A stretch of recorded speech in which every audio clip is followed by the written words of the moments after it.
এয়ারপোর্টে চাইলেই কি একজনের ব্যাগ আরেকজন নিতে পারে? এই উত্তরটা জানার জন্য এয়ারপোর্টে পুরো লাগেজ সিস্টেম সম্পর্কে জানতে হবে। যখন কেউ বিমানের টিকিট নিয়ে চেক ইন করে, তখন এয়ারলাইনের কর্মী ব্যাগ ও টিকিট একসাথে রেজিস্টার করে এবং তখনই তারা লাগেজের হাতলে একটি ট্যাগ লাগিয়ে দেয় আর তার কপি বোর্ডিং পাস বা পাসপোর্টে স্টিকার আকারে দিয়ে দেওয়া হয়। ওই ট্যাগ হচ্ছে ছোট একটা কাগজ বা প্লাস্টিকের লেবেল। আর বিমান ভ্রমণে এর গুরুত্ব বিশাল। পুরো ব্যাগেজ সিস্টেমটাই এই ট্যাগের উপর নির্ভর করে। প্রতিটি লাগেজ ট্যাগে ইউনিক বারকোড থাকে, যা স্ক্যান করে এয়ারলাইন জানতে পারে ব্যাগ কোথায় আছে। যেমন চেক ইন থেকে লোডিং, ট্রানজিট, আনলোডিং, বেল্টে পৌঁছানো পর্যন্ত। কোনো রুটে যদি ট্রানজিট থাকে, ট্যাগের ডেটা অনুযায়ী ব্যাগ সঠিক ফ্লাইটে পাঠানো হয়।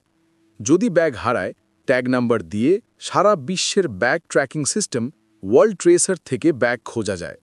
ভুল ব্যাগটেও তুললে ট্যাগ নাম্বার মিলিয়ে দেখা হয়। এখন কথা হচ্ছে, ইচ্ছেকৃতভাবে কেউ যদি অন্যের লাগেজ নিয়ে যেতে চায়, তাহলে সেটা সম্ভব কিনা। এটা মূলত নির্ভর করে কোনো এয়ারপোর্টের নিরাপত্তা ব্যবস্থাপনার উপর। আন্তর্জাতিক স্ট্যান্ডার্ড অনুযায়ী বাংলাদেশ, দুবাই, কুয়েত, মালয়েশিয়া ইত্যাদি দেশের এয়ারপোর্টগুলোতে যাত্রীরা বেল্ট থেকে লাগেজ তুলে নেওয়ার পর সাধারণত কোনো নিরাপত্তাকর্মী ব্যাগ মিলিয়ে দেখে না, কারণ লাগেজে সিকিউরিটি চেক এবং যাচাই আগেই হয়ে গেছে, মানে চেক ইন, স্ক্যানার পার হওয়া এবং বিমানবন্দরে ট্রান্সফার চলাকালে। অর্থাৎ যেই লাগেজ বেল্ট থেকে ব্যাগ তোলা হচ্ছে, সেটা আগেই প্যাসেঞ্জারের নামে ট্যাগ করা ও যাচাই করা। তবে মাঝে মাঝে হঠাৎ কিছু কিছু যাত্রীর ব্যাগ চেক বা র্যান্ডম স্যাম্পলিং করা হয়, তখন ট্যাগ নাম্বার মিলিয়ে ব্যাগ নিশ্চিত করা হয়। এছাড়াও কেউ ব্যাগ চুরির অভিযোগ করলেও চেকআউট করার সময় নিরাপত্তা জোরদার করা হয়। কিছু বিমানবন্দর যেমন জাপান, দক্ষিণ কোরিয়া বা ছোট কিছু এশিয়ান এয়ারপোর্টে যাত্রী যখন বেল্ট থেকে ব্যাগ তোলে, একজন অফিসার লাগেজ ট্যাগ ও টিকিটের ট্যাগ মিলিয়ে দেখে। এটা করা হয় ভুল লাগেজ কেউ যেন না নেয়।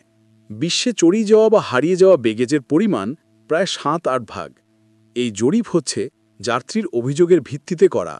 চোরের সাথে বেশিরভাগ ক্ষেত্রে দেখা যায় এয়ারপোর্ট কর্মীরাই জড়িত থাকে।